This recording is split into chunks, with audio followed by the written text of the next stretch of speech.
नमस्कार दोस्तों, आज का हमारा टॉपिक है समांतर श्रेणी। इस वीडियो में हम समांतर श्रेणी टॉपिक के महत्वपूर्ण सवालों को हल करेंगे।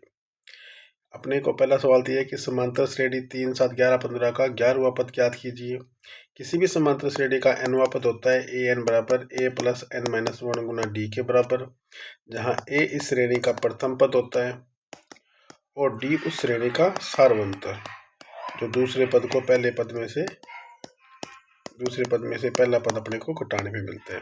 तो यहाँ अपने को इस श्रेणी में ए की वैल्यू 3 दे रखी है और डी की वैल्यू हो जाएगी 7 - 3 यानी कि 4।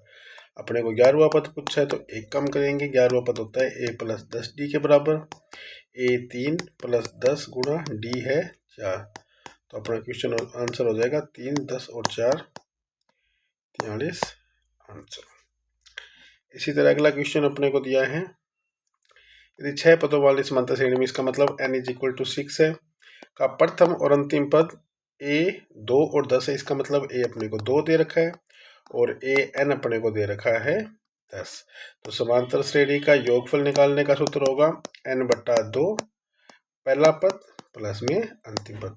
जब अपने को श्रेणी का अंतिम पद पता होता है तो अपने को इस फॉर्मूले को काम में लेना है कि Sn बराबर n/2 a प्लस an। यहाँ n की वैल्यू अपने को 6 दे रखी है, ए की वैल्यू 2 और ए एन की वैल्यू है 10, यानी कि ये 3, 10 और 2 गए 12।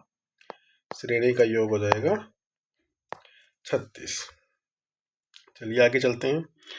तीसरा क्वेश्चन है, एक समांतर श्रेणी का प्रथम पद ए दे रखा है, सारवंतर डी दे रखा है। तो इस श्रेणी का 5वां पद क्या होगा? फिर बता रहा हूँ दोस्तों, अपने को जो पद पूछे उसमें से एक कम करना है। 5 में से एक कम किया 4, डी से गुणा करना है और उसमें पहला पद जोड़ देना है। तो 5वां पद इस श्रेणी का हो जाएगा a प्लस 4d। जैसे इसी सवाल में अपने को पूछे 11वां पद क्या होगा, अपने क्या करना है, 11 में से कम किए 10, इसको d से गुणा किया प्लस इसमें पहला पद जोड़ दिया। अगला सवाल है, यदि 18 a b - 3 समांतर श्रेणी में, तो a प्लस b की वैल्यू क्या होगी? बड़ा आसान क्वेश्चन है। देखिए, समांतर श्रेणी में क्रमागत पदों का अंतर समान होता है। इसका मतलब यदि दूसरे पद में से पहला पद घटाओगे और चौथे पद में से तीसरा पद घटाओगे तो इनका अंतर है वो समान आएगा। पक्षांतरण करेंगे तो a ये -b प्लस का b बन जाएगा, -3 माइनस का 18 प्लस का 18 बन जाएगा। तो a प्लस b की वैल्यू आ जाएगी 18 में से 3 कम किए 15। बड़ा सिंपल क्वेश्चन है बेटा। अगला पूछ रहा है कि श्रेणी 5, 9, 13 का 10वां पद क्या होगा? मैंने अभी बताया था, किसी भी समांतर श्रेणी का 10वां पद निकालना है तो 1 10 में से एक कम कीजिए 9 डी और इसको पहले पद से गुणा कर दीजिए। यहाँ ए इस सवाल में अपने को 5 दे रखा है, डी सारवंतर यानी कि 4, तो डी ए का मतलब 5, 9 डी की वैल्यू 4, ये आ जाएगा 5 9 चौके 36 41। चलिए अगला क्वेश्चन में, यदि 18 a - 12 समांतर श्रेणी में हो तो a का मान क्या होगा? इस सवालों करने के लिए कुछ नहीं करना आपको फर्स्ट और थर्ड टर्म को जोड़ के उसके 2 का भाग करने, इससे अपने को समांतर मध्य निकल जाएगा। तो 18 - 12/2 यानी कि 6/2 की वैल्यू आ जाएगी 3। या फिर सिमिलरली उसी तरीके से कर सकते हो।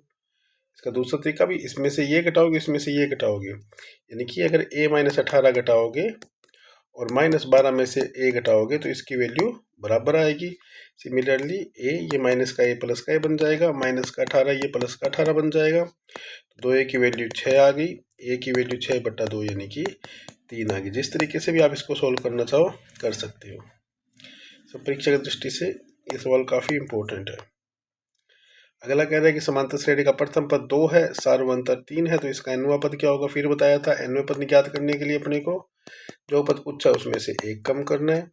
तो a की वैल्यू इस सवाल में अपने को 2 दे रखी है, प्लस n - 1 डी की वैल्यू अपने को 3 दे रखी है। सोल्व करेंगे तो 2 3n - 3, इसको सोल्व करेंगे 3, 2 में से 3 जाएंगे 1, तो ये आ जाएगा फाइनल आंसर। तो ये थे हमारे आज के इम्पोर्टेंट क्वेश्चन। Thank you. और आप इन प्रश्नों का दैनिक रिवीजन कीजिए। कोई भी प्रॉब्लम आने पर मुझे आप मैसेज कर सकते हैं। Thank you.